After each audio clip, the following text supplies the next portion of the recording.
Hello and welcome to Mostly Minnesota Music Podcast Edition. I'm Ann Tracy. I'm here with my co-host, Heather Baker. Yes, and we are excited. We have two guests today, the hosts of Backlog Listening Party. We have Ellen Stanley, aka Mother Banjo, and we have Anthony Ihrig. Yes, and you have a number. Yeah, I'm sorry, Tony. Yes, and I just wanted to get my AKA in there. That's all. I was just. Tony, okay, we got that. You've been with a number of bands, and the High 48s is the one I'm going to pick out to mention. Oh, thank you. Yeah, that's kind of my main gig these days. Yeah. I think that's probably the last one. Not the last band I saw, but I remember seeing. Nice. Great. Thank you so much for joining us. Our pleasure. Great to be here. For having us. Tell us more about the Back Catalog Listening Party. Happy anniversary to start with. 1 year. We're so excited. We kind of can't believe it's been a year. Partly because time is weird, but also because when we started this, we thought it was really just our coping mechanism to deal with our loneliness and isolation from our fellow musicians and music lovers. But it was really Tony's brilliant idea. So I'll let Tony explain what was the impetus for this show. Well, I might have thought of it, but Ellen makes things happen. So, the idea was, the governor ordered everything shut down. I forget what the exact date was, but I'm pretty sure it was that night or the next night. I woke up literally kind of in a cold sweat, trying to figure out what I was going to do for the next year or however long this was going to be, and my brain went through lots of scenarios, and the first one, obviously, as a musician, is you want to think about, well, I could do live streams, right? We can kind of move to this new world of Zoom concerts and things. But the thought of doing that every week, like like playing the same, 3 sets or whatever, it just didn't seem tenable. It didn't seem like something that was something that I like. I wanted a little more variety, and I've always wanted to kind of go back to my youth, where I spent hours and hours on the rug of my brother. I have an older brother who got me into all kinds of music, and we just sit on his carpet in his bedroom and put our headphones on and listen to music and just be in it. You would listen to an album front to back, and with the headphones on, you could hear all the production. You could hear like the stereo field, and it was just why I fell in love with music. And it had dawned on me years ago that I haven't been doing that. And it's something that's so integral to me as a person and as a musician, that I thought, why, this seems like a good idea. There's a lot of people who are sitting on albums that aren't playing right now. Maybe we could get together. And the first thought that crossed my mind was Ellen. Not only is she knowledgeable with music, she's also a radio DJ with tons of experience there. And we've gotten together over the years at festivals, and I think just our taste in music and things are aligned, and it just seemed like the perfect fit. Yeah, and Tony called me up and said, I have this idea, and he really had the vision for it. Like he had even researched platforms by the time we were talking about it. Tony takes care of a lot of the tech side of what we do. So when he says I make things happen, I'm good at booking guests and getting the word out, but really Tony's the guy who's really making the tech run really smoothly. And when he had the idea, I just thought this would be so much fun. But we honestly, I thought we'd maybe do it for a little while till we got bored. And I thought we'd be playing shows like in June. How naive. Yeah. And I think, but I think when we started doing it, we just thought, oh, we're going to invite some of our mutual friends on the show. Like we had the Rowe family singers, a couple of my band members actually play with the Rowes, and we've all played gigs with them and old friends. So they were willing to be our guinea pigs, and that went well. And then we had like Adam Levy and Dakota Dave Hull and all these kind of staples of the local music scene, focusing in the roots music, which is where our wheelhouse is. But then quickly we were like, well, we don't need to limit it to just local musicians. So we just started asking people that we liked, and people kept saying yes. And now it's like we've had a lot of Grammy nominated artists and some of really the Grammy top winning talent. yeah, and what's cool now is people are contacting us. They're like, hey, I'd love to showcase this record that it hasn't seen the light of day for 10 years, but I'd love to get it out in front of my fans and a new audience. And that was kind of unexpected for me. I guess I didn't think people would look at it that way, and it really has been a great opportunity for artists to kind of reintroduce music to their their fan base. Yeah, I think one of the cool things that we didn't expect is just, how much fun the artists would have doing the show. And like, a lot of artists don't listen to their old records. They're sitting on, they probably have a million copies in their garage, right? Sitting there. At least I do. And it's like, you put so much money and time and your soul into creating these projects, but really it feels like after a year, when you're really promoting the record, like no one cares anymore, and it felt like during the pandemic, people kind of changed how they listen to music. And I think people started appreciating recorded music again. Like, oh, I do have all these records, I might not be able to go to live shows, but we have lots of music out there, and some of it we have in our catalog and we just forget we own it. And some of it we've not heard before. And there's some albums that we've had, guests we've had on the show that maybe Tony knows more, I know more. And then we get to know the music better. Certainly we have regular listeners that will buy the records, like buy physical copies, like CDs or LPs. And they tip the artist. So the artist just gets to reconnect with their fans without interfering with their own live stream shows. Like, it's just an extra, a supplement. And it's been a hoot. It's really the highlight of every week. We have like a musical happy hour. And that's the other thing for people who haven't checked out the show. It's not just like an interview. It's like a party. So people log on to YouTube, they say what they're drinking, where they're tuned in from, and people listen from all over the country and the world. And they're like, yeah, I'm having my gin and tonic in Dallas, Texas. And, I'm having coffee, and because it's only 2 p.m. in California or wherever. I was gonna say, do you ever get this ad? It's 10 a.m. where I am. Third margarita. I think when we had Dean McGraw on, we definitely had some people from Europe tuned in for that one, for sure. I think from France and some other, I can't remember all the different countries. We've had some Sweden, a few other, Dakota Dave Hall had some people from Japan, I think.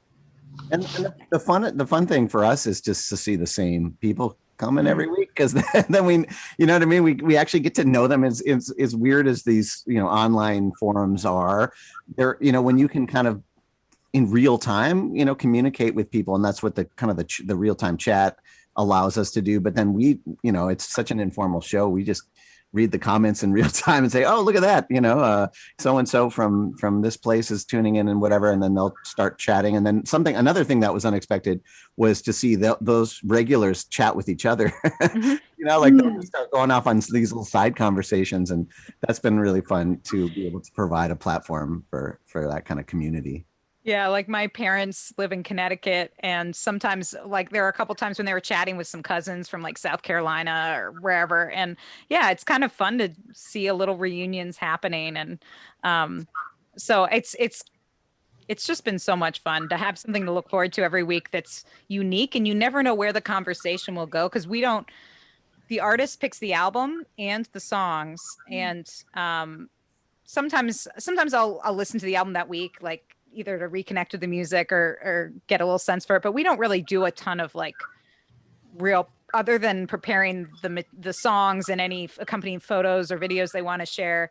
We don't really like do a lot of like in-depth prep the way I would if I was interviewing an artist on my radio show. We want it to be kind of spontaneous, the conversation, and really come out of the music and what the fans, their questions. So it's always surprising. We never know where the conversation will go. It's like, it feels like you have like a Zoom cheers, like all the same regular people come and can communicate. It kind of mimics going out and, into the community. It would be kind of fun to see when you guys go out and play again. They'll be like, hey, I'm Jenny from wherever. I was listening to the show. Here's my gin and tonic or whatever. I had a neighbor down the block who I don't know if I'd ever met before, and like he like waved out of his window and said, "Hey, I really enjoyed the program today," and I was like, "What? That's crazy! I had no idea that you know." So I think that's a good point that it's community. You know, once this pandemic, you know, restrictions start easing a little bit, I think it's going to hopefully bring people together in real life too. Yeah, for sure. And we definitely have a lot of like local fans because again, we started with local music. And so there are definitely a lot of local people that tune into the show. But it is fun just seeing it organically grow because it started with probably just our own personal networks of people tuning into the show. But then every week we have a different guest who brings in their fans. But then, yeah, we have these regulars that just tune in every week who might not know anything about the artist. They just come for the hang, and some of them buy the music every week from the guest artists, and they get mad at us if we don't share the tip jar. We'll get emails about it. They're like, "You didn't share the tip jar info." In some ways, it really kind of showcases that, you know, like how important the audience is to all of this, what we do. I mean, we know that we couldn't play on stage if it wasn't for you, right? But this is truly the case with this show. I mean, we wouldn't do it at all. I mean, if people, you know, didn't connect with music the way that they do. And I think one thing that I've noticed from artists and for me every week is just realizing how important music is to people. So sometimes you forget, you get jaded and you think, oh, it's just a Spotify playlist, you know, at the mall or something. But no, these albums mean something to people. A lot of these albums that we're reviewing, you know, they're 5-10 years old. They meant something to not only the artist at that time, right? It was this year of their life, but a lot of the listeners, like they were in college, they just got married, you know, and they'll tell us about that, you know, like, so like that piece, this object in physical time, right? This album that was produced at this moment meant something even more special to certain people going through things in their lives. And I think we forget about how we attach ourselves also, not just to the musician, but to the work that they do and the time and place that it's created. Yeah, and I think that was never more evident than a few weeks ago when we did the tribute to Peter Ostrushko's music. We did it was actually one of our regular listeners, one of our Patreon supporters suggested us doing this because after Peter Ostrushko passed, we had shared on Facebook a cover of Heart of the Heartland being like, we were really, because he had been on our list of people that we wanted on the show, and you know, that never happened. And so we shared the cover of the albums, just saying this would have been one of, you know, after he passed, this is one, you know, one of the albums we would have loved to have talked to Pierre about and how much his music meant to us. And one of our supporters of the show, regular listeners, she actually said, well, why don't you do a tribute show to this album and invite people who played on the record? And we're like, great idea. So we did. And we invited Dean McGraw and Rich Dworsky and Eric Peltonimi, who used to run Red House Records. And the three of them who knew Dean really well and participated in the creation of that album, which is such an iconic record, were on the show. And then Peter's family tuned in, and it was just, and so many local musicians. And it was really moving to me just to hear the conversation and hear our guests talk about it, but then to see all the comments of the family and their family members talking to each other, a little bit of family reunion. And it was just, again, everyone sharing their memories about those songs. And when that's how I feel about that record too, in particular, because like my sister walked down for her wedding, she walked down the aisle to Heart of the Heartland. I mean, like, that's just one example of like a million memories that people have of these tunes that were so meaningful, and him being such a fixture of our scene. It felt like the embodiment of everything we want the show to do every week in just a bigger, more poignant way. What a cool way to have Peter's family too see that during a time where, you know, everything's limited from him passing or whatever, and you can't to share that and get that out of it too. And I just think with the going back a ways, who doesn't want to get out of this last year? So when you have the back catalog, it's like, yay, I'm escaping. I'm laying on the beach somewhere or whatever. It's genius. Sorry, Ed. No, I enjoyed that show. I was gonna say what a gift. It was, as Heather says, I can remember seeing him playing with Garrison Keillor. I think he was a regular, and my family used to go see that live quite often. Mhm. I also remember about that show. Was it Dean? He was he's doing it for people who are listening. I'm dancing, or even people who are watching. This is what I do, dancing. It is so much fun to watch people listen to their own music. Yeah, in fact, I'm glad you brought up Dean because he was also a guest on our show. I can't remember when, but pretty early on in the show, I feel like. Single digits, I want to say. What was that? It's single digits, I want to say. Oh yeah, so like episode 9 or something he was on, but he when he was a guest, maybe he and Jonathan Brooke might have been rivaled for the most active dancing while listening to their own music. But he was like, just like rocking out, and that's just his personality in general. He just gets so caught up in the music, and watching him respond to Peter's music was really pretty amazing. And I think that's one thing, and that was Tony's vision for the show too, because we had talked about just, like we don't need our faces on the screen, but actually I love that we're small, but we're still on the screen. And I like that because it is kind of cool seeing each other's reactions to the music in real time. And if folks haven't listened to the show, we listen to a whole track and we just sit there and listen to the track. I mean, there's no talking over it. And I think that also is something unique. I mean, other than concerts, we really don't listen to music together, just sitting, without any other activity. And I think right now we're so used to just music being a background thing we do, but having it really be the focal point, I think for me is special, and having that shared experience and being in the moment with people. I don't know. Right now, I feel like I listen to music differently during the pandemic. And I feel like this is one of the things that the extra time and space has allowed me to do, is to do deeper listening, which I listen to music all the time, but like it's sometimes in quick spurts or prepping for a show or, but to just sit there with the music is really powerful. I think before, most of the time I was listening to music that wasn't live. And to be fair, that was me 6 to 7 nights a week before. I know. I saw you at like every show. Sometimes 3 in the night. But so you get used to, I'd listen to it from here to the Target. I'd listen to it from here, picking up this kid, that kid. It's a very different way to listen to music. Now, I listen to it when I walk. I listen to it. It is much more purposeful. Mm-hmm. Yeah. And it also allows you to listen to like this other part of recorded music. It's its own canvas and has its own palette.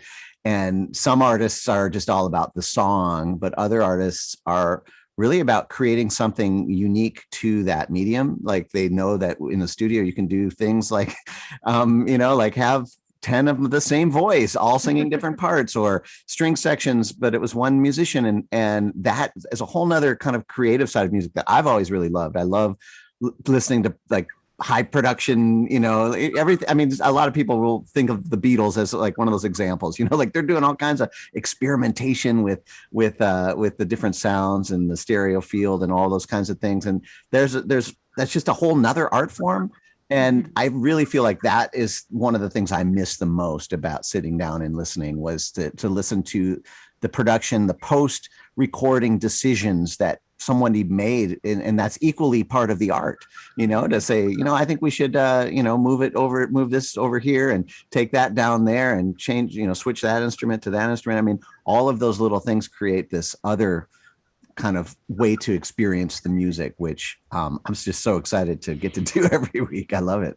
I know Tony's always the one asking the studio questions about like, how did you record? And, were you live and all that? But I think that is something that's special. And we often joke about the show kind of being like a live liner notes, right? Like you hear kind of who's playing and what, and like what kind of went into the recording of the songs. But and a lot of times people don't even see liner notes anymore, because if they're listening digitally, then they have like no idea really who's on a song, or even what studio it was recorded at, or who produced it. And so I think it's even more valuable now. But I also think even when you did have liner notes, you still didn't know how they mic'd it, or, you know, whether they were all hanging out in a house together, or if they, you know, recorded it during a pandemic, say, where they're shuttling tracks around, you know? So there's so many different ways to make recorded music now that I think getting a little insight into the album, and I think that's what the artists appreciate too, is that they're kind of transported back in time, you know, into making those records, and they perspective of time really changes, I think, at least from what artists have told us, how they feel about a recording. You know, like maybe it was made when they were, I don't know, in the middle of a breakup, but now they can appreciate it in a different way than maybe when they were making it. What are some of the surprising stories you've heard from different people? Or funniest? I don't need any dark stories. Not today. That's a good question. I know. When I'm not prepped for. There's been just so many. I will say, like, this isn't super specific, so I'm not trying to dodge the question, but the thing, like, getting back to just what we were just talking about, like the production, we often have them share pictures of their, you know, like when they were recording it, right? And so they'll be like, here's us, and here's the people who are playing on the record, and here's us in the studio, or here's us.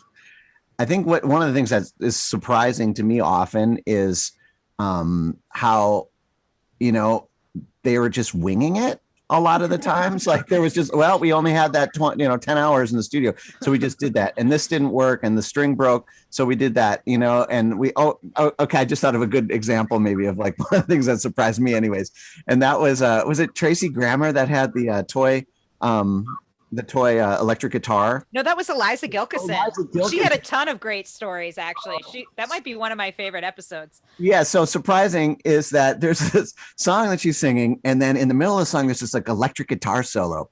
And it sounds kind of like, you know, trippy. It's right. Yeah, trippy. Yeah. And it turns out it was like a little Fisher Price electric guitar, you know, that you would buy a child, and you know, push little buttons and it does little riffs and like hot licks and stuff. And she got this idea that in the middle of the song, why not just have this electric guitar play a solo? And it just, I mean, that's a great example of something that you would never think of as something that happens to a professional recording artist. But you know, that's what she had laying around the house. And so that's what made it into the track. I thought that was really surprising. Yeah, that was, she actually had a ton of great stories. If you don't know Eliza Gilkison, she's one of my favorite songwriters, based out of Austin, Texas, been nominated for a bunch of Grammys, and kind of a late bloomer too, in terms of, as a recording artist. But she had another story that she had from the album we talked about, Hard Times in Babylon, was, a lot of the songs kind of came after a pretty major breakup, and there's a song called Baby's Waking, which we featured on the thing, and I've always loved the song. It sounds like this really sweet song about with your baby blue eyes shining in the wagon, you'll be singing it. I always pictured like a little kid, you know, and apparently it was really kind of more of a metaphor, kind of a dig at her ex about, you know, one day you'll like grow up. And I just thought that was so great, because for years I know Eliza fairly well and have been familiar with her catalog, but I never heard that story behind the song, because it's not one she regularly plays out live in concert. And I think that's what's special too, is even if you're a deep fan of an artist and go to a lot of shows and read the liner notes, there's those stories that just never surface because no one asks, you know? So, or they didn't want to reveal it at the time. But yeah, exactly. But now it's okay. Time away. Yeah. Another thing that I find surprising too is how often that an artist will just say, we recorded that song and we've never played it again. Mm-hmm. You know, which is another thing, like, especially for us in like the folk world or whatever. I mean, you can't afford a spot on your CD that you're not going to, because every time you can sell a CD or something like that. But I think that speaks to this other medium, right? The recorded piece of art, where maybe that's just where it needs to live. Mm-hmm. And then, you know, the people will be like, that song touches me and there's so much, you know, and this and that. And they'll be like, oh, wow, you know, I haven't even thought about that song since we recorded it. It was like this thing that I did at that time, and now it's done. And I don't know. I feel like almost every episode there's a song like that. And I think that's why they feature it, because they're not going to play it live, right? I mean, for whatever reason, sometimes they just feel like they can't recreate it properly. Sometimes it might be a song they don't like to play without a band and they normally tour solo, or there's any number of reasons, but I do think it's cool that those are often the songs that resurface, I think, on the show, or the deep cuts, or the songs that they felt like were ignored by radio or media, or even fans at shows. You know, they're going to play songs that people respond to in a live setting, but that's not always their favorite song on the record, or the one they're most proud of. I was going to say, when I was listening to yours, a fun fact that I heard, and I honed in on the local music, is Terry Walsh gave his piano to Sparta Studios. I was like, that's so cool. Yeah. And that was even cooler because I realized, like, thinking back on it now, we've had a few different artists who've recorded on the show whose albums were recorded at Sparta. So the cool thing is, maybe that piano is actually featured on, like, the Martin Devaney record we talked about or whatever. So it's kind of it is kind of cool seeing those connections, how they're made kind of virtually through the show. I definitely think it's very cool. And then to hear you guys sit and talk about, oh yeah, I've been there, or what, I don't know. I just like to create the little bubble in my head there. But I'm wondering, for when you're talking to people and hearing all these different stories, when you get to go back and maybe do some recording and stuff yourself, have you kind of picked up a few things or thought of a few things because of all the interviews? I don't know if I have any specific thoughts of, like, oh, I'm going to record here or there, but I do think that it's made me just think more, I don't know, creatively about how I'd record. I mean, I'm not a natural studio person, but I have made every record in a different space and with different people, or different producers anyway, or engineers. And so I always like to shake things up. So to me, just having more ideas of ways to do things is cool. Because for me, again, I feel like people have different comfort levels, right? I mean, this was true with our guest last week, Stephen Kellogg. He was talking about, and he's had a pretty big career, and but his record, he says, I still don't feel totally at home in a studio. He's like, I feel like the studio is where I make these songs and then I go out and play them properly live.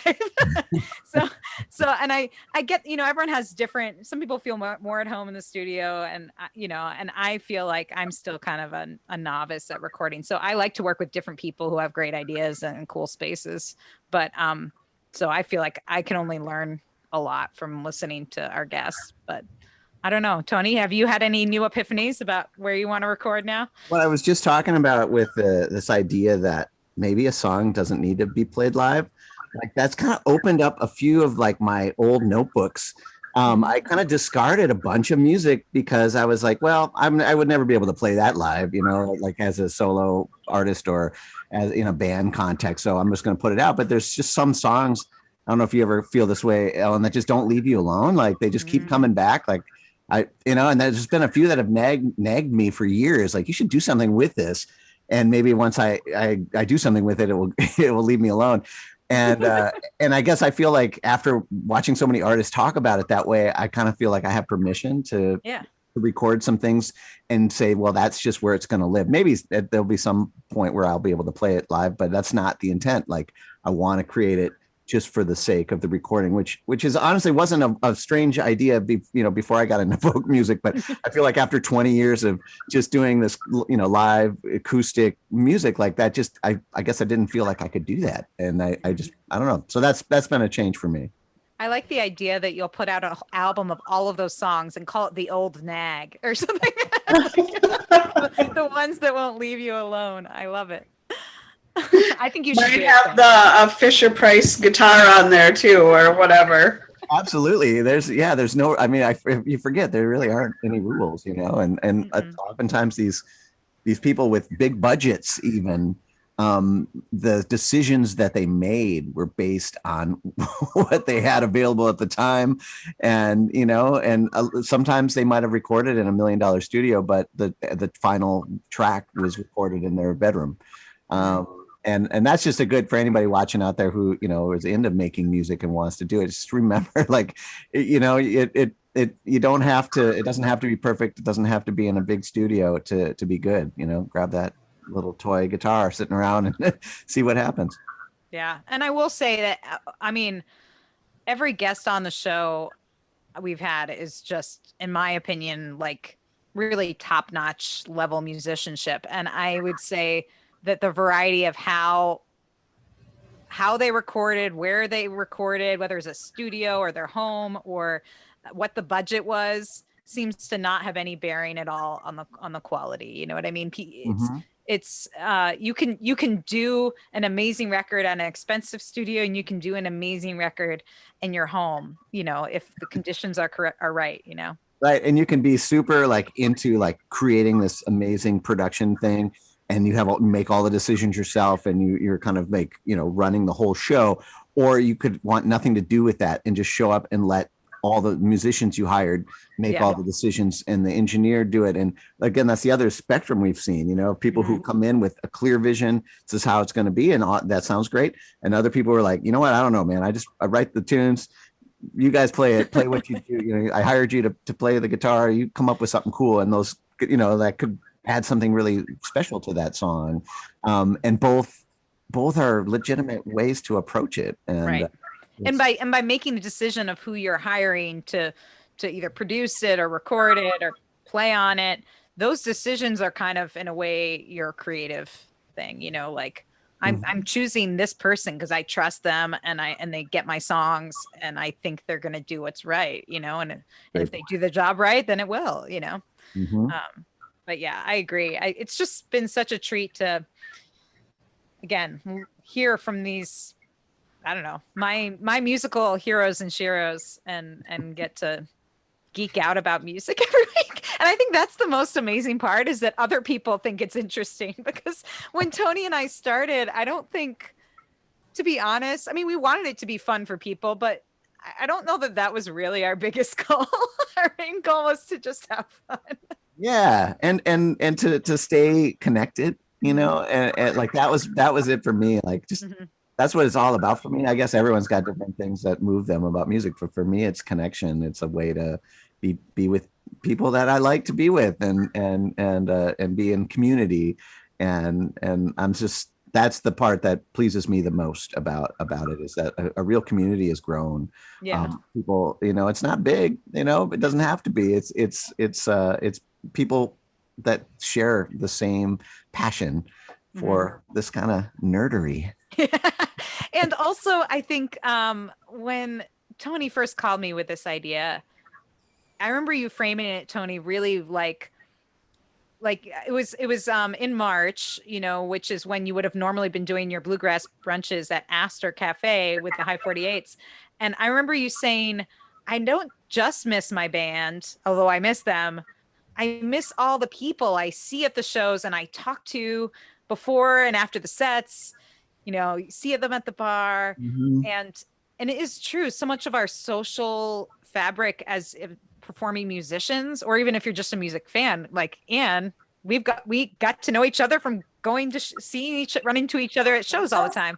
And I think we had forgotten how important that is, like not just intentionally meeting up with friends, but the people you just bump into, and those acquaintances that mean more to you than you realize when taken collectively.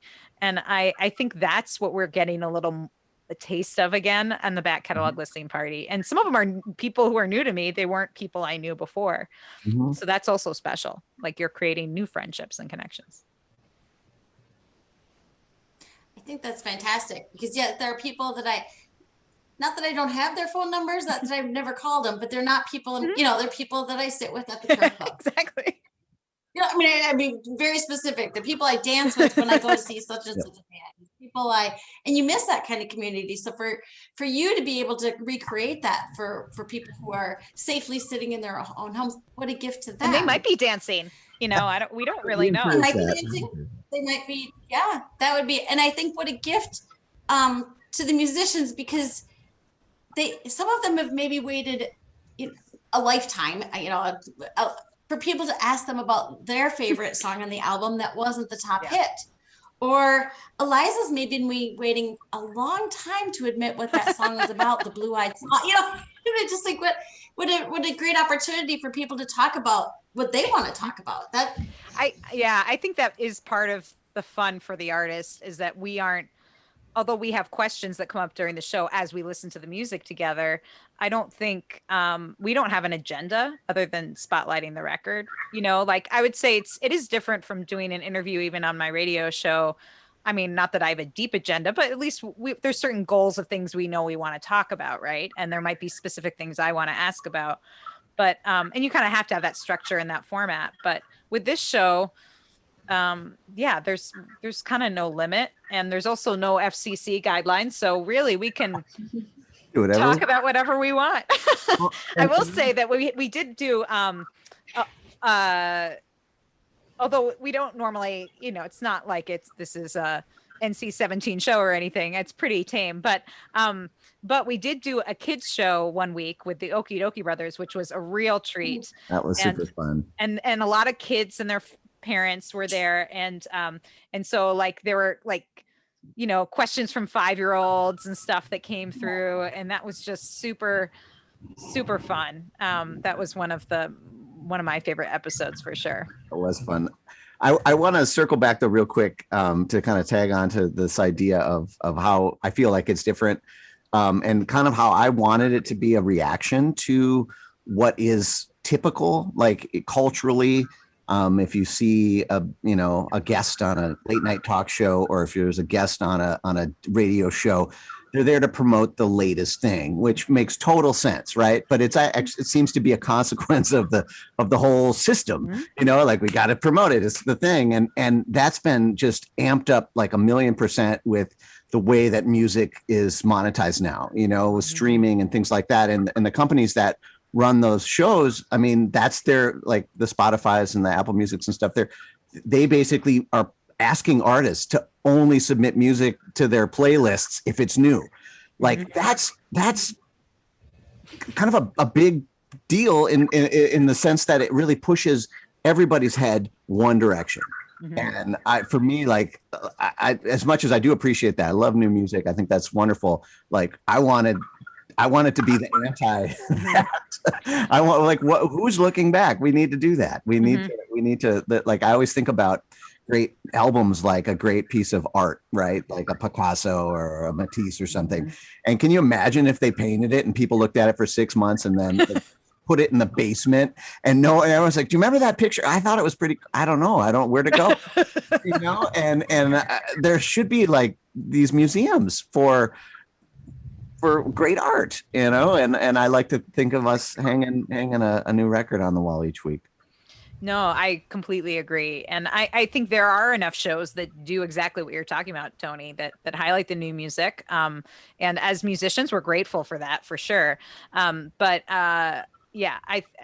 there's enough places that are doing that. So we wanted to do something a little bit different. And the other beauty of this show is that anything being made, say this year, lots of great music is being written and recorded during the pandemic. Eventually that will be back catalog too. It'll all be stuff we can talk about one day. Absolutely. There's a never ending supply. Exactly. You can see, 5-10 years ago, you guys are still doing this. It will be interesting to see, you have a nice catalog of how records have been made for however many years, say 10-20 years. Is there big change after this year? Because the musicians that we've talked to, many of them have been up in their production skills out of necessity, if not out of necessity or boredom. Yeah. Right. There might be a few more toy guitars on records coming up. yeah.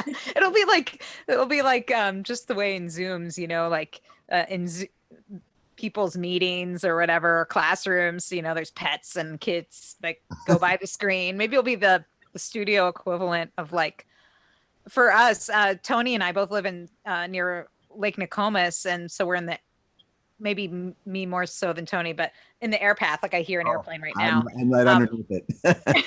So it's like I wouldn't be surprised if that makes its way into some recordings. Definitely has made its way into live streams, that's for sure. Yep. That's funny. That makes three of you really near Nicole. I was going to say, I'm probably hearing the same plane. That's right. I forgot, Heather. You live right nearby too. I think you saw me one day walking my son somewhere through a snowbank earlier this winter. Yes, I was like, hi, I think that's Ellen, but mask and whatever. I'm like, am I going to walk up to a stranger? Probably not. No. I was going to say, or like the propane tanks, people are playing anything in the backyard, hitting on the gas, you grill, whatever. Like, I just listened to a podcast of the Black Keys, and that they had them doing it. I was like, and I have to say, it's better than some of the newer stuff. I'm like, maybe you want to go back in the catalog for yourselves too. But it was genius. That's awesome. Yeah, I think you're right. I think people are just getting more creative and thinking outside the box in a bigger way. But yeah, when I think about I don't know how far back we have gone. I think at least 35 years, though. I think at least the John Gorka record must have been at least, because that was early from his catalog. But yeah, it's been at least 3 decades worth of time that we've been going back to, at least. So yeah, it's been cool to see the changes in how people record and the perspective that people bring to the music. I think one of my favorite guests, I mentioned Jonathan Brooke earlier. She was one of my favorites too, because she had just great stories about the songs, and she got so excited listening to the songs. And I think I think my favorite part of back catalog, aside from just the connection and reconnecting with the artists and the fans, is watching musicians react to their music. You were talking about Dean McGraw, but sometimes there's an element of kind of cringiness or embarrassment, because most artists don't go back and just listen to their music, certainly not in front of other people. And so there's some kind of level of like, especially if it's really old, you might not have recorded, I think of recordings as a snapshot in time. You probably would have made a different record even a week later, if your life or circumstances were different. And if you're an evolving artist, which I hope we all are, you would approach it maybe differently. But what I loved about Jonatha is she got so excited by hearing the songs, and it was such a treat, because she was just like, oh, I forgot about this part. And she got so excited about the musicians' contributions to the songs. And it was just such a joy to revel in the kind of rediscovery of something that you created that you maybe forgot how good it was. I think that brings up another, I keep thinking, obviously we're both really excited about all of this, but it brings up another thing that I didn't think about before we did this, which is this effect that having context changes your perception of something. So I remember there was a Winter Olympics years ago, and there was some event that I've never heard of. They're cross-country skiing and shooting things or something. And my apologies, my ignorance to those who are really into that, because I'm sure it looked really cool. My second cousin is one medal. Okay. Yeah, awesome. I chose the wrong sport to. I don't play it. I knew nothing about it, and they told like a story about this one guy and his triumph over some problems at home, and maybe a sick child or something and whatever. And by the end, I'm clapping and I'm cheering and I'm watching this guy shoot on his keys, and I'm like crying in the end, and it completely changed how I felt about this sport that I knew nothing about, really, I had no context for. And I think that idea that, that we're such a story based, culture, people, like species, I guess, that like just wrapping a story around something can open up all kinds of windows and doors and attics for people who are experiencing music for the first time. And I don't know, I just think like it's a whole nother way to appreciate this that I guess I wouldn't have thought about until I heard some of these stories, especially with songs like you mentioned that I'd already heard before. Mhm. And when they told the story, I heard it in a new way, and it was like hearing it again for the first time. And I feel like when I find myself going back to those records after the show, after those conversations. And again, I don't listen to the songs the same way ever again, almost like the way you feel about a song after you've heard it, like a really great live performance of it. And then you go back and even if the recording's different, you go back to that moment where it just reminds you of that time when you first heard the song, or who you were with, or what the smell in the bar was, or whatever. I feel like in a similar way, the back catalog does that a little bit for me. And that, like, when I hear these songs again, I think about our time together with the artists and the conversation, and it gives me new feels, not the same, but different, which I think really, I don't know, it imbibes the music with something special. And that's what you're doing for the listeners too, because suddenly they're able to have a conversation with, possibly their brother, the musician, possibly an idol they never thought they'd be able to communicate with. Yeah. So just the experience of your show alone is going to change their memory of that song. Yeah. I think that is definitely the treat from the fan perspective too, is that there are people who, again, they've been fans for years, and like they might not be able to ask those questions of those artists, certainly in a way. Like, we try to get to most questions. I think there's been a few shows where sometimes there's just too many comments to keep up with all of them, but a lot of times we get to most questions on the show. So we're like providing access. Yeah. Yeah. That's amazing. That is a COVID silver lining, where all of a sudden people can talk to. That's amazing. Yeah, I agree. I mean, in a way, I even feel like that hosting the show. I'm like, sometimes I'm like, really? They said yes? I've had a few of those too. I'm like, really? Cool. Yeah. It's been okay. I'll just throw it out there and you message them on Facebook. We'll see what happens, Yeah. Well, and I think, like, there's a place in every musician's cycle where they're not promoting their latest record, So when I think about future guests, I'm always like, all right, we need to catch them mid recording cycle, right? If they're putting an album out every year, they're not going to want to do it anywhere near their new release, but or maybe, I don't know. Well, I mean, and is the cool thing, is that we're not interfering with that. So it doesn't necessarily have to, like, again, if they have a big live stream event or even an in-person concert, this doesn't really affect that, because ours is a free thing and anyone can just join it, and it doesn't feel like it's competing with anything else they're doing. The other thing is it also provides more access to the artists, because actually I mentioned John Gorka, like, he lives in Marine, Minnesota, and he does not have great internet access. So during this time, he has not been doing live streams. He records videos and he'll upload them. So he has been providing content to fans, but he hasn't been able to just do a live stream. But this was a way he could do a live engagement event, because, the access, we do it through StreamYard, but it's kind of similar to Zoom in that all you basically need is a decent internet connection to make it happen. So that's been kind of fun and Robin Linda Williams, same thing. Like, they hadn't really been doing live streams. So it's been nice to be able fans to reconnect with those people that they haven't gotten to see in a while.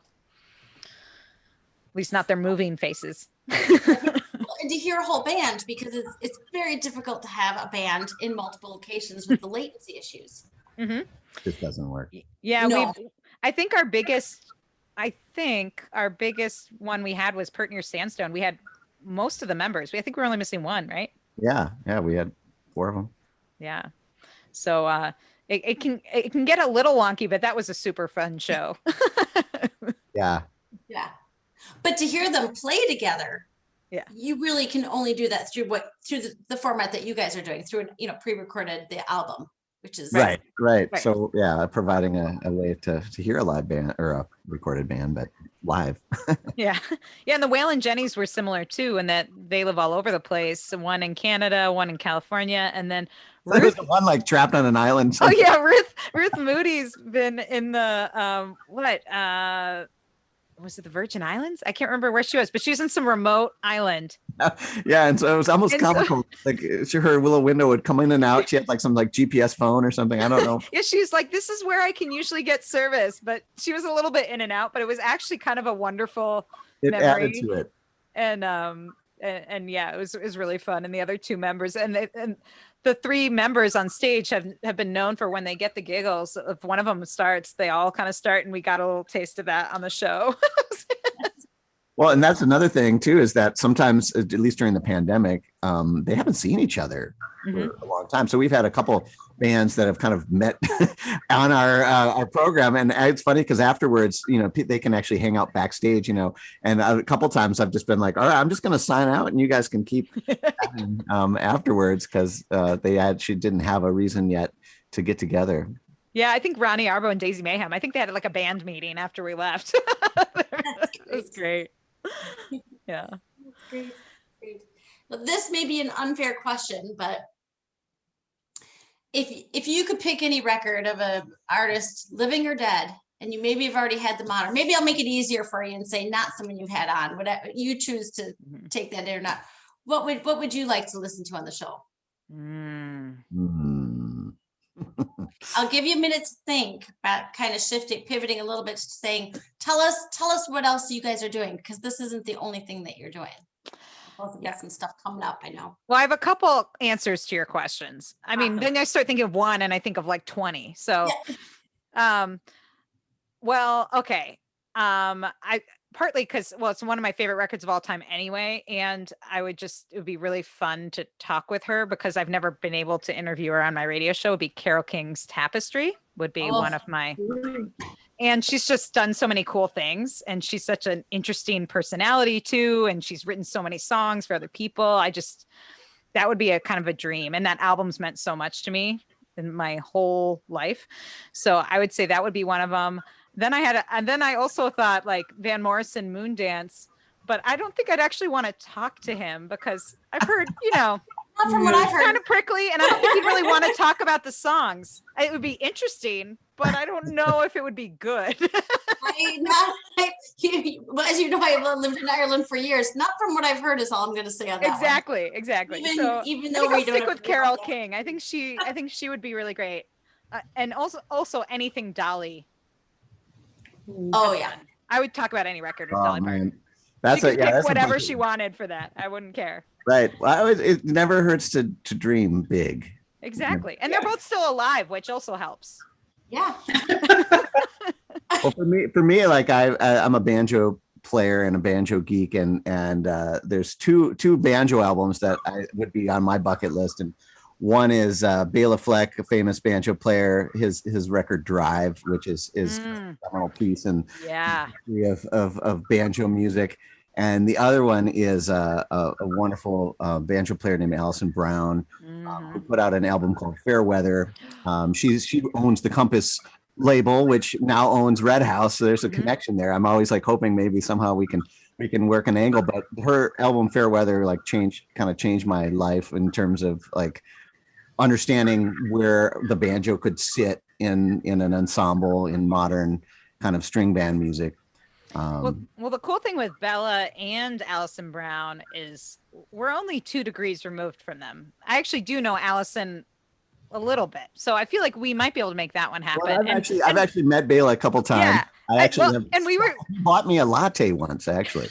Ooh. Sorry, what? but he wouldn't remember that. But yeah, no. And we had ice cream together and the whole thing. It was. And my favorite, actually, one of my memories that came up this year was like maybe a month ago, Tony, was when we did when I was at the Minnesota Music Coalition, we did a banjo workshop right before Bela Fleck and Abigail Washburn's show at the O'Shaughnessy with local banjo players. I moderated it. You were on it, Quillen Rowe and Brianna Lane.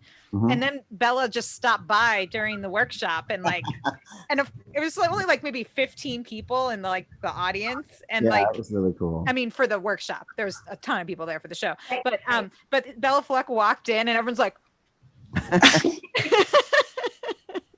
But it was amazing. But before I lose that thread, then on the other side, like my previous life as a rock and roller, I just want to put this out in the universe. I was a huge fan of the band, the English band XTC. Mm. Andy Partridge is one of my favorite kind of songwriters and arrangers. When we talk about listening to music and putting on headphones and, you know, hearing all the work that goes into it, I always thought of XTC kind of like the Beatles in the sense that like their recorded works were another level. So I'm just going to put it out in the universe. That would be another bucket list, would be, you know, maybe Oranges and Lemons or Scarliking. Yeah. Nice. Oh, and Mavis Staples. I want her on. Again, any record wouldn't matter. All right, there's your homework, guys. All right. Why would you do it? And we'll Why put it wouldn't out in the you? universe. So if anyone out there watching or listening, Yep. you know, has a connection, they can just put it out there for us. Yes. Nice. All right, well, then we'll come around and let us know what you're doing. I am going to look up those guys. We'll just see. It just never hurts to ask. Yeah, exactly. Ellen, you have an actual show. I Yeah. do. I'm so excited. So Tell us. I have an in-person full band show. First one in well over a year, coming up on May 7th at Palmer's Bar, legendary Palmer's Bar in the West Bank. And it's outdoors on their back patio. And if you have never been to Palmer's or to their back patio, you might not know it's actually really awesome patio. You wouldn't guess it by looking at the front of the bar, maybe, but there's a really awesome, beautiful patio in the back. And they are doing a bunch of shows throughout the month of May, ticketed, limited capacity shows. So they should be safe, even if you haven't had a vaccine yet. But they, so that will be Friday, May 7th, and it will be the Mother Banjo Band, and it will be Ben Cookfeltz's band, who I know has been a guest on Mostly Minnesota, and Doug Collins and the receptionist. So Nice. 3 bands. That'll be fun. And with some of my favorite people.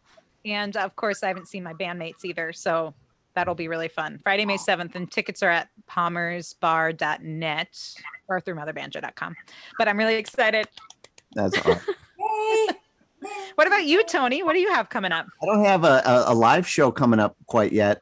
Actually, I guess I do. Well, I have 2 things that are in the next 2 months. And the first, for anybody who is interested in acoustic music, folk music, that kind of stuff, you'll know a big part of it, kind of along the lines of the back catalog, is community and jamming. And the barrier to entry for jamming in bluegrass music is much lower than, say, jazz. You just need have an instrument, play like 3 chords, and you're there. G, C, and D, you got most of it. You're right. And in 2 weeks, I'm going to be putting on a virtual workshop. We're still doing it via Zoom in conjunction with the Minnesota Bluegrass and Old Time Music Association, who are putting on a fundraiser on April 22nd at 7 p.m. But at 6 o'clock, I'm going to be doing a workshop on jamming, which seems a little weird because it's just going to be me talking in the Zoom context. But there's a lot that you can do to prepare for being in person again, to prepare for being with others in the next couple months. And that's the focus of this workshop, for people who are brand new to that idea of playing music with others in like a folk music context, or people who have done it but just didn't feel confident. And I'm just going to be walking through some kind of concrete things that you can do to kind of work on those 3 chords and get them in different orders, and how to kind of prepare to maybe take a solo, or how to start a song, end a song, that kind of stuff. So again, that's April 22nd. And you can find out more at minnesotabluegrass.org. They have registration there for the workshop. That's awesome. I love that idea. We're in St. Paul. There was an Irish bar called the Halftime Rec, and I worked there for 12 years. You should have offered that, because they would have Irish sessions. Oh yeah. Not everybody knew the rules. that's the dream, right? Like, just having like a neighborhood place to go. And the idea that there are rules, I think are really interesting, because I have like my own premise. And my premise is that, that everyone's got like this, there's not one circle. There's a lot of different circles. And to me, like, this all comes down to my belief that music is communication. Music is a form of communicating, and it's a language that we all have inside of us. And we we need to get in touch with it. You know, it sounds a little woo woo, but I really believe that to be true. And I think that oftentimes people just bury that. They know it when they're in kindergarten and first grade, second grade, somewhere along the line in grade school, people are told they can't sing, they can't play, they're not a performer. And I think that's wrong. I think everyone can do it. And oftentimes in our world, in folk bluegrass world, people rediscover their that voice later in life. And so anyway, so that's a really my perspective where I'm coming from, is that I want to kind of break down some of those things that people worry that there's, you know, one way of doing things or not. And I want to promote, you know, maybe a culture of openness and understanding, at least, you know, when you step into a circle, that it's really like you're stepping into a group of friends. And so maybe you belong in this circle, maybe in a different one, maybe your skill level's here, maybe it's there, trying to be a little more aware that it's not just something that, you know, it's not, people oftentimes feel intimidated, like they don't know all the rules, but if they know that nobody knows what they're doing, maybe they'll feel a little more you know, at ease when they right. Or you create your own news circle. I mean, what Tony's talking about, for folks who haven't been to like one of these like festivals, especially the Minnesota Bluegrass and Old Time Music festivals, again, jamming and the campfire things are a big part of. After the big show's done, then people are just gathered around their campsites playing music. And I also, like, when I was just starting to play banjo, I did not feel comfortable like playing at a lot of these places. And also I come from more of a songwriter background, so I'm not like a crazy picker. So I'm like, I don't know all the tunes that they're doing. But then I found the folk like songwriting circle, and I was like, oh, these are my people. They're like singing John Prine songs. I can totally do this. Yeah. And it's like, cause I could just sing. I can just sing. I don't even need to play, you know? And I think that, Tony's absolutely right. It's like everyone will find their people, or if you don't find your people, you start your own circle, you know, with what all you need is one other person who likes knows some of the same tunes you do. So that's great. Maybe I'll go, because I haven't played with people in so long, Tony. I'll need a refresher course too. Yeah, come on in. Yeah, I'm excited about like the challenge of doing it. You know, it's something I've done in person quite a bit. I do a lot of teaching, private lessons and stuff like that, and it's always a big focus. And I was thinking I could make something that I could, you know, pass on to them anyway. So should be fun. Beyond the jamming, I think we're all just going to need help just socializing again, because I think I was just talking about this with my husband, that we're all kind of awkward now, you know, like. Yeah. I normally think of myself as a pretty good with people, but I don't know. I'm like, I see people and I'm like, oh, I don't know how to talk to people anymore. Yeah. Yeah. Yeah, you should come up with that, because I think, and there's so many, you know, when someone wants to shake your hand or someone wants to give you a hug, and not ready. Right. I know. And in fact, the last time I actually saw Tony in person, and actually many of the musicians we've had on the show, would have been the last Minnesota Bluegrass and Old Time Music Festival, the winter weekend, which would have been early March of 2020. That was probably the last time I saw, like, touched strangers. Like I did contra dancing. Like I actually oh wow, made human contact with people not in my pod. It's all so different now. It's so weird thinking about, but. But we want to be back at the festivals, which is why that April 22nd event that Tony has been talking about is so important, because it is a fundraiser for that organization that presents, like, in normal years, 4 festivals a year and concerts throughout the year. And I should add that there's some great music, including our very first guest on the show. The Rowe Family Singers are going to be performing after my workshop. And then a couple of my bandmates and another one of our guests, Becky Schlegel, is also going to be performing. Yeah, it's going to be a great night of music too. So I should mention that as well. Yeah. Nice. Well, you've given us something to look forward to. All of the back catalog of Listening Party has a back catalog on YouTube that folks can find. For folks who are listening and might not read the notes that I add, where can people find you online? Backcataloglisteningparty.com is our website, which archives all the shows and sometimes has some extra photos or other things that involve the conversation. Also, we have our channel on YouTube, but you can get to that from our website as well. And you can subscribe to our YouTube channel, so you just get notified about all of our shows. And this Friday is Dar Williams, which I'm pretty stoked about. Awesome. So that's going to be a lot of fun. And then also we do have special events for people who support our Patreon. And we have a 1-year birthday party coming up, which is just for the Patreon folks, an online show with Jonathan Brooke, Davine and the Vagabonds, and the Wild Ponies from Nashville. 3 of our favorite guests on the show. And so if folks want to support the show, that's something special they get. We do little like after parties and online things for our Patreon supporters. So That's great. Yeah, and I should add that for those who haven't seen the show or heard the show, it's 4 p.m. Central Time every Friday. So whenever you're hearing this, just mark your calendar for next Friday. Yeah. 4 p.m. Yeah. Great. And again, our plan is to continue even as shows come back. We might get more creative, or every once in a while, maybe it will just be one of us hosting, but we plan on continuing it at the same time as of now. Absolutely. Great. So. And Ellen, I'm just giving a shout out. Where can people find you? Where can people find Mother Banjo? Motherbanjo.com. And then I'm on all the socials as well, so you can find me there. Nice. Tony? Well, actually, we'll go back to Anthony. Most of my social presence is under my formal birth name. It's just AnthonyIhrig.com and Anthony Ihrig on all the different platforms. And the band I play in, the High 48s, it's the THE High 48s is the number 4, number 8, and an S. And we actually do have shows coming up this summer, so you can check those out on our website. Nice. We'll look for that. So this has been delightful. You guys came up with an awesome idea. You made good use of the last year, and it sounds like you're able to continue to make good use of a good idea. So that's fantastic. Thank you both for bringing us lots of new music and playing music, and for all you do. Well, thank you for having us. Yeah, and thank you for all both of you are doing throughout this year. You've been highlighting so many great artists and introducing me to new music too.